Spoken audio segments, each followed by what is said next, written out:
मी लहानपणापासूनच स्वामी समर्थ महाराजांच्या नावाचा भक्त आहे.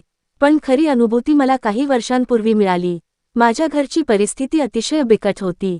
नोकरी नव्हती, हातात पैसे नव्हते आणि आजारपणाने तरंगच तोडलं होतं. रोज मनात भीती, चिंता आणि उद्याचा दिवस कसा जाईल हा प्रश्न घोंगावत होता. अशा वेळेस मला कुणीतरी जवळच्या व्यक्तीने सांगितले, स्वामींवर विश्वास ठेवा, तेच तुमची गाडी ओढतील. मी मग त्यांच्या नावाने जप करायला सुरुवात केली. अक्कलकोट स्वामी समर्थ. दररोज सकाळ संध्याकाळ हा जप माझ्या ओठांवर राहू लागला. हळूहळू मन शांत होऊ लागलं. जेव्हा जेव्हा मी खूप खचून जात होतो, तेव्हा कुठून तरी आतून आवाज यायचा, भिऊ नकोस, मी आहे तुझ्यासोबत. एक दिवस असं झालं की मला अचानक एका जुन्या ओळखीच्या व्यक्तीचा फोन आला.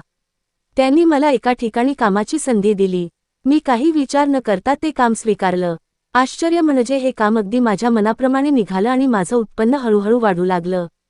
त्याच दिवसापासून मला खात्री पटली की हे सर्व स्वामींचीच कृपा आहे.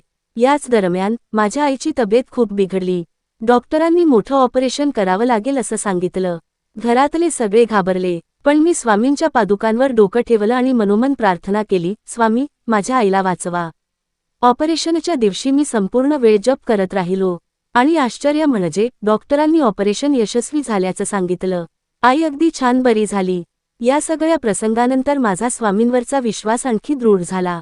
आज मी जे काही आहे, माझं कुटुंब सुखात आहे, ते फक्त स्वामी समर्थ महाराजांच्या कृपेनेच.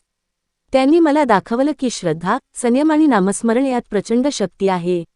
माझ्यासारख्या साध्या भक्ताला त्यांनी किती वेळा संकटातून बाहेर काढलं, याची मोजदादच नाही. माझ्या डोळ्यांसमोर घडलेले अनुभव हे सिद्ध करतात की स्वामी समर्थ आजही जिवंत आहेत. ते प्रत्येक भक्ताच्या मनात आहेत, फक्त आपण त्यांच्यावर मनापासून विश्वास ठेवायला हवा. माझ्यासाठी स्वामी समर्थ हे फक्त देव नाहीत, तर आई वडिलांसारखे आधार आहेत. ते म्हणतात ना, भिऊ नकोस, मी तुझ्या पाठीशी आहे. हेच वाक्य माझ्या जीवनाचं बळ आहे. श्री स्वामी समर्थ.